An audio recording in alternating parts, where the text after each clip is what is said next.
you hear me now? How is the food tasting?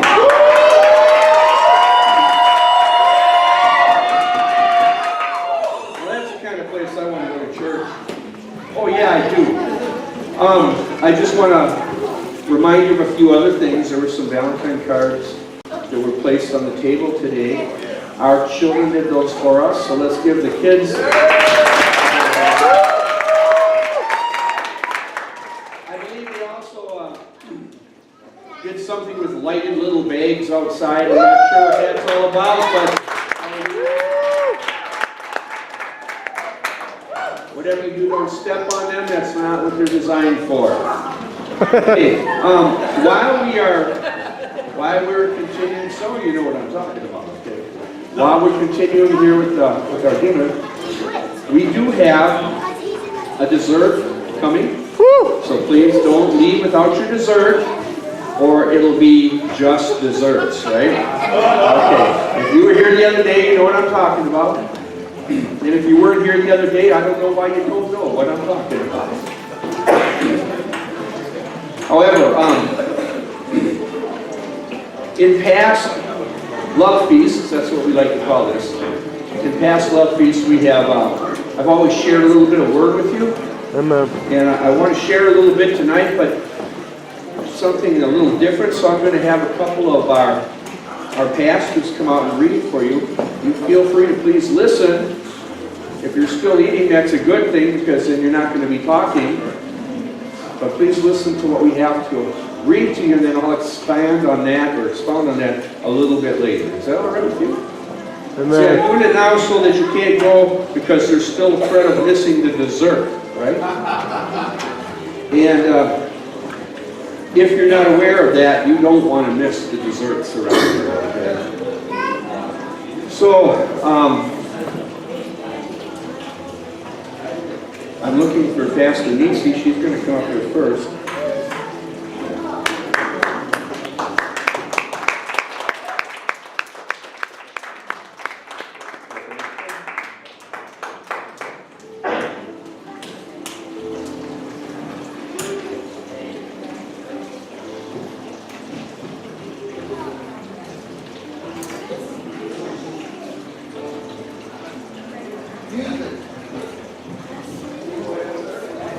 Did you hear me now?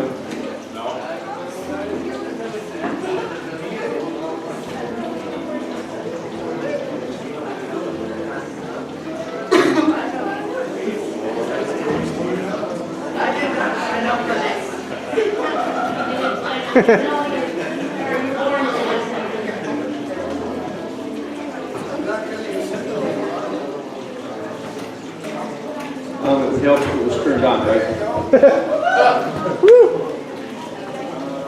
Okay, so Pastor Nisi's going to read some things about Valentine's Day, which is not what we're celebrating, by the way. So why don't you just listen as she reads? Every year, the 14th day of the month of February, as millions across the world presented their loved ones with candies, flowers, chocolate, and other lovely gifts. In many countries, restaurants and eateries are seen to be filled with couples who are eager to celebrate the relationship and the joy of their togetherness. Through delicacies, cuisines, these hardly seem to be a young man or woman who is not keen to make most of the day. The reason behind all of this is a kindly cleric named Valentine who died more than 1,000 years ago. It is not exactly known why the 14th of February is known as Valentine's Day, or if the noble Valentine really had any relation to this day. The history of Valentine's Day is impossible to be obtained from any archive, and the veil of centuries gone by has made the theologian behind the day more difficult to trace. It is only some legends that are our source for the history of Valentine's Day. The modern St. Valentine's Day celebrations are said to have been derived from both ancient Christian and Roman tradition. As per one legend, the holiday originated from the ancient Roman festival of Lupercalis, a fertility celebration that used to be observed annually on February 15th. But the rise of Christianity in Europe saw many pagan holidays being renamed for and dedicated to the early Christian martyrs. Lupercalia has no exception. In 496 AD, Pope Gelasius turned Lupercalia into a Christian feast day and set its observance day a day earlier, on February 14th. He proclaimed February 14th to be the feast day in honor of St. Valentine, a Roman martyr who lived in the 3rd century. It is the St. Valentine whom the modern Valentine's Day honors. According to the Catholic Encyclopedia, there were at least 3 early Christian saints named Valentine. While only one was a priest in Rome, another was a bishop in Tyranny, nothing is known about the 3rd St. Valentine except that he met his end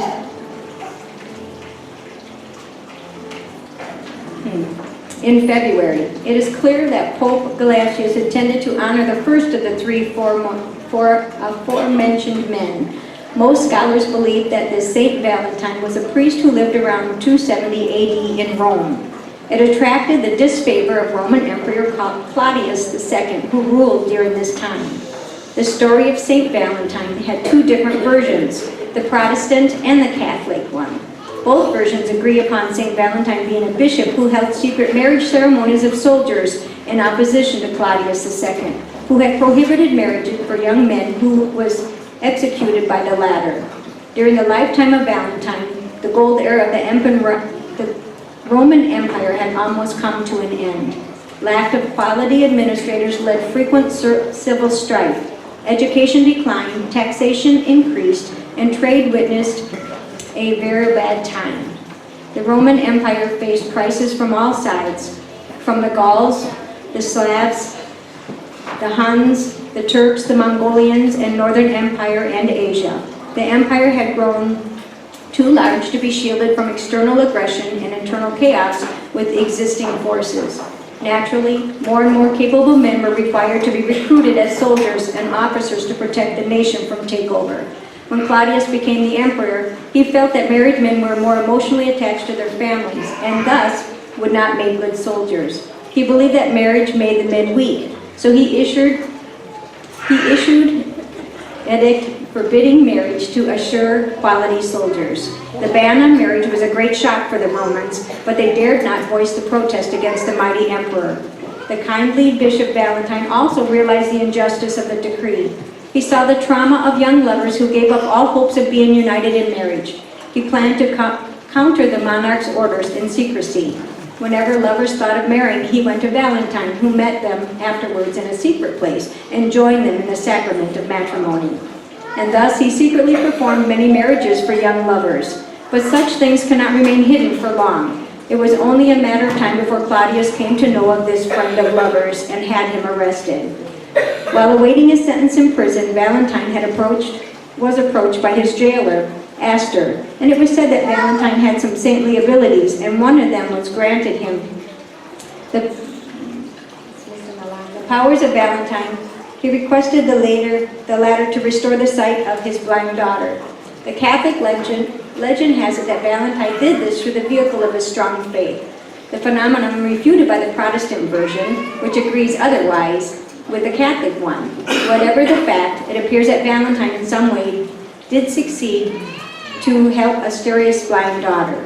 When Claudius II met Valentine, he was said to have been impressed by the dignity and conviction of the latter. However, Valentine refused to agree with the emperor regarding the ban on marriage. It is also said that the emperor tried to convert Valentine to the Roman gods, but was unsuccessful in his efforts. Valentine refused to recognize Roman gods and even attempted to convert the emperor, knowing the consequences fully. This angered Claudius II, who gave the order of execution of Valentine.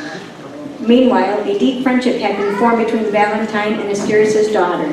It caused great grief to the young girl to hear his friend's imminent death.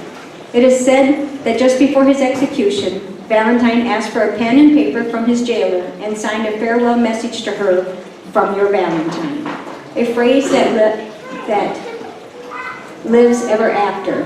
As per another legend, Valentine fell in love with his daughter of his jailer during his imprisonment. However, this legend is not given much importance by historians.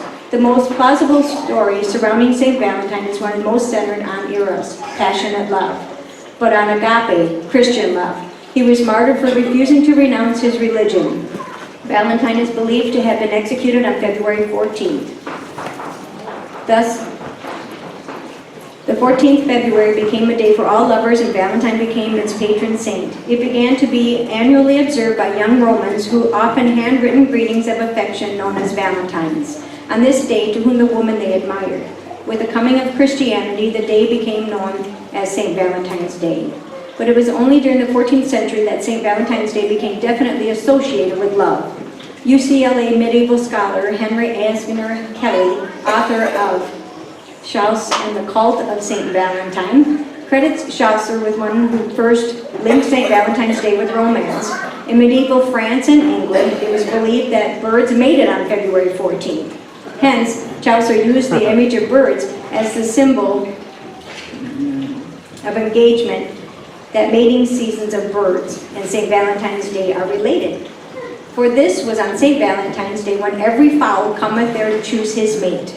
By the Middle Ages, Valentine became as popular as to become one of the most popular saints in England and France. Despite attempts by Christian Church to sanctify the holiday, an association of Valentine's Day with romance and courtship continued through the Middle Ages. The holiday evolved over the centuries. By the 18th century, gift-giving and exchanging handmade cards on Valentine's Day had become common in England.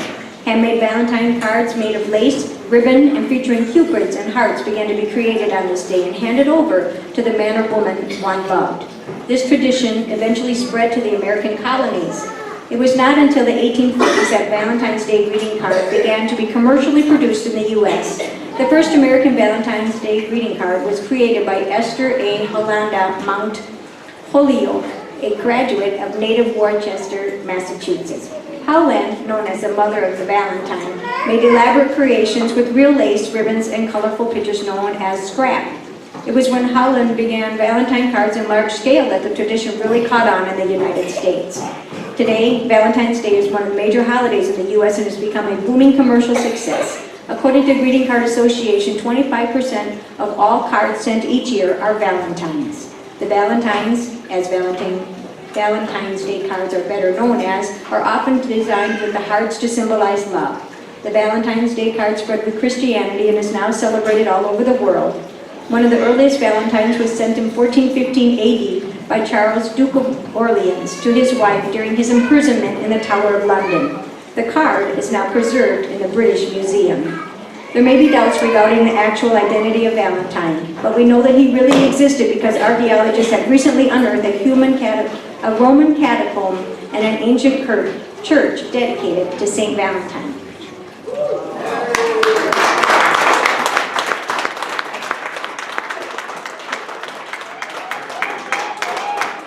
Hallelujah. Well, now you've heard the legend, you've heard the story, you've heard a little bit about what the world does with Valentine. Let me see what we got going here.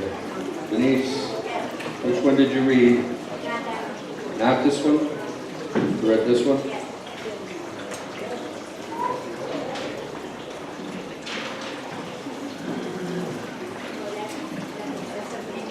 Got something else? This one? Thank you. I'll need the microphone back, please. Thank you. So that's how it got started, with some speculation involved. Of course, that came from the internet, and you know the internet can't lie, right? But I do understand that what we're doing on Valentine's Day in the world has a lot to do with these things that happen. But now I want to go to another part, and I'll have Pastor Andriel come out here if she's available. And she's going to read a little bit more about this day that we celebrate. If she's available.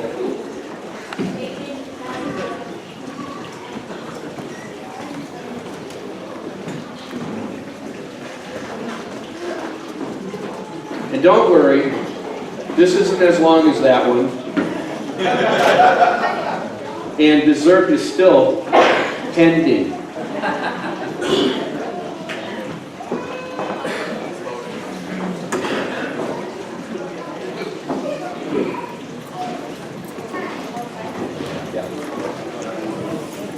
Hebrew month of Adar. The month of Adar is the 6th month of the Hebrew civil year. It is also the 12th month of the ecclesiastical or religious year. On regular years, it is a 29-day month, as it occurs during the February to March period in the Georgian calendar. On a leap year, the month is preceded by a 30-day month, the Adar 1.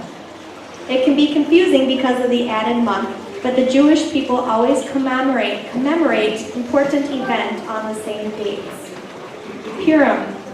During the month Purim is celebrated on the 14th of the month. The month cities protected by the ancient walls celebrate Purim on the 15th. The observance of Purim commemorates the deliverance of the Jews from the Persian Empire.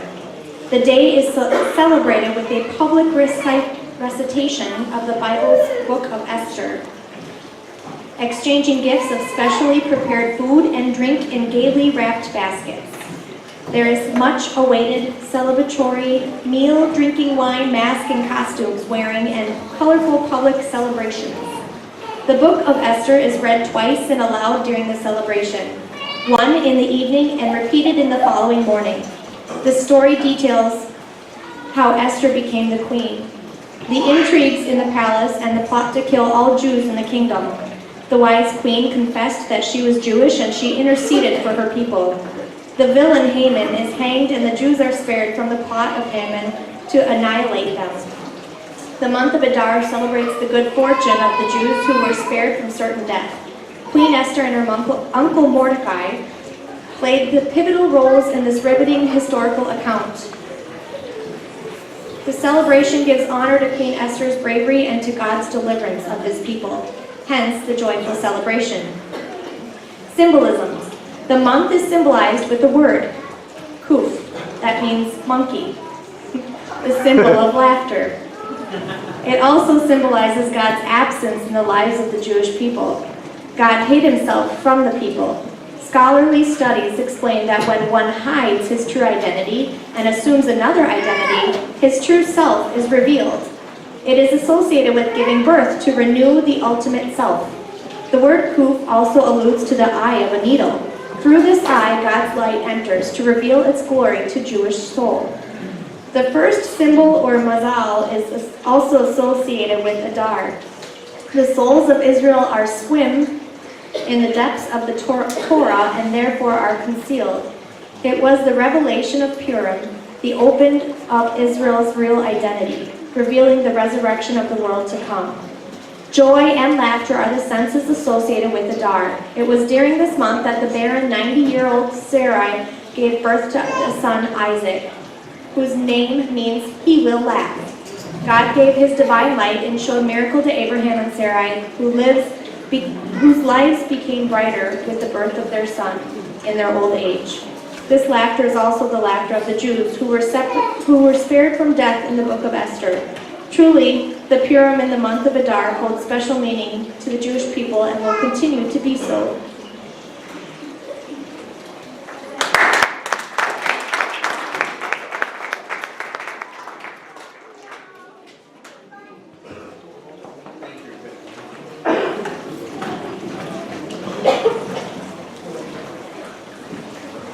Thank you, Pastor Andrew, and Pastor Pete. Now, it's my turn. And I'm not reading nothing out of nothing. Is that okay with you? Amen. What we are celebrating here tonight is not Purim, but it is deliverance. We are gathered together here, remembering how we have been delivered from all that other stuff we heard that Pastor Denise read, okay? So we've been delivered from all the different myth and legends and all the stuff that the world puts together. We have been delivered from that, so that's what we're doing here tonight. We are celebrating our deliverance from the world. Can I get an amen? Amen. That's why, we're not leaving love out of this. Because what's love got to do with it? Everything. God loved his people, so he delivered them. God still loves his people, so he will continue to deliver them. He's the same yesterday, today, and forever. We are here today, gathered together, as the Jews did, to remember our deliverance. Not to celebrate some other kind of stuff. The world's out celebrating that tonight and tomorrow and probably for a couple days, but we are celebrating our deliverance. So I just wanted to thank you for helping the Church of Acts celebrate our deliverance from religion and the world. Can we give the Lord a clap offering for that?